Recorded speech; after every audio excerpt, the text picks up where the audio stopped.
ব্যবসা করে ১ টাকাও লাভ হয়নি, উল্টো পকেট থেকে মূলধন শেষ, তবুও কিন্তু আপনাকে সরকারকে ট্যাক্স দিতে যেতে হবে।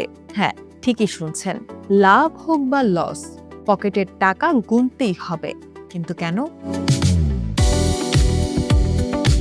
জাতীয় রাজস্ব বোর্ড বা এনবিআর এর নিয়ম অনুযায়ী ব্যবসায়ী লাভ লোকসান যাই হোক না কেন, মোট বিক্রি বা টার্ন ওভারের উপর বাধ্যতামূলক ন্যূনতম ১% কর আরোপ করা হয়েছে। কোনো কোনো খাতে এই হার কিছুটা কম বেশি হলেও মূল বিষয় একটাই, এই কর আপনার বছরের নেট আয়ের উপর বসছে না, বরং বছর জুড়ে মোট কত টাকার পণ্য বা সেবা লেনদেন হলো তার উপর ভিত্তি করে এই কর হিসাব করা হচ্ছে। আর এই টার্ন ওভার কর নিয়েই এখন সারা দেশের ব্যবসায়ী ও উদ্যোক্তাদের মধ্যে চরম অসন্তোষ তৈরি হয়েছে।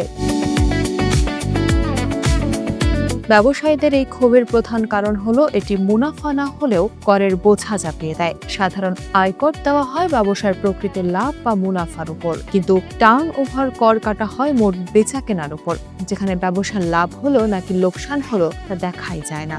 ফলে একটি প্রতিষ্ঠান বছর জুড়ে লোকসানে থাকলেও তাকে বড় অঙ্কের কর গুনতে হচ্ছে।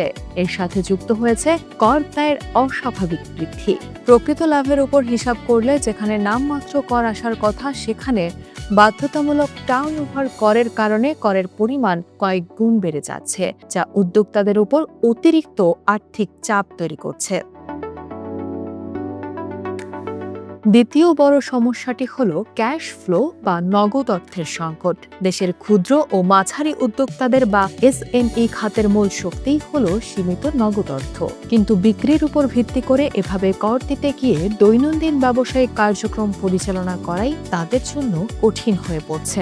এর পাশাপাশি এই নিয়ম সৎ ও শর্তমানা ব্যবসায়ীদের নিরুৎসাহিত করছে, যারা নিয়মিত সঠিক হিসাব রাখেন এবং স্বচ্ছভাবে ব্যবসা পরিচালনা করেন, তারাই এই নিয়মে সবচেয়ে বেশি ক্ষতিগ্রস্ত হচ্ছেন। ফলে অনেক সৎ ব্যবসায়ী আগ্রহ হারাচ্ছেন এবং নতুন বিনিয়োগের পরিবেশ সংকুচিত হয়ে আসছে। এই টার্ন ওভার করের বোঝার কারণে পুরো অর্থনীতিতেই বেশ কিছু নেতিবাচক প্রভাব পড়তে পারে। প্রথমত, নতুন ব্যবসার প্রবৃদ্ধি থমকে যেতে পারে এবং বাড়তি করের ভয়ে বিনিয়োগকারীরা নতুন বিনিয়োগে অনীহা দেখতে পারেন। দ্বিতীয়ত, টানা লোকসানে থাকা ছোট ও মাঝারি ব্যবসাগুলো চিরতরে বন্ধ হয়ে যাওয়ার ঝুঁকি তৈরি হচ্ছে। এতে উদ্যোক্তাদের উপর মানসিক চাপ ও অনিশ্চয়তা বহুগুণ বেড়ে যাচ্ছে, যা সামগ্রিক দেশের অর্থনৈতিক অগ্রগতিকে শ্লথ করে দিতে পারে। ব্যবসা বাণিজ্য সচল ও গতিশীল না থাকলে দেশের অর্থনীতি কখনো এগোবে না। সরকারের রাজস্ব বাড়ানো অবশ্যই জরুরি, তবে তা যেন কোনোভাবেই নতুন বা লোকসানি উদ্যোক্তাদের পিছিয়ে না ফেলে, সেদিকে খেয়াল রাখাও সমান গুরুত্বপূর্ণ। আপনার কি মনে হয়, লোকসান থাকা সত্ত্বেও এই টার্নওভার কর বহাল রাখা কি যুক্তিসঙ্গত?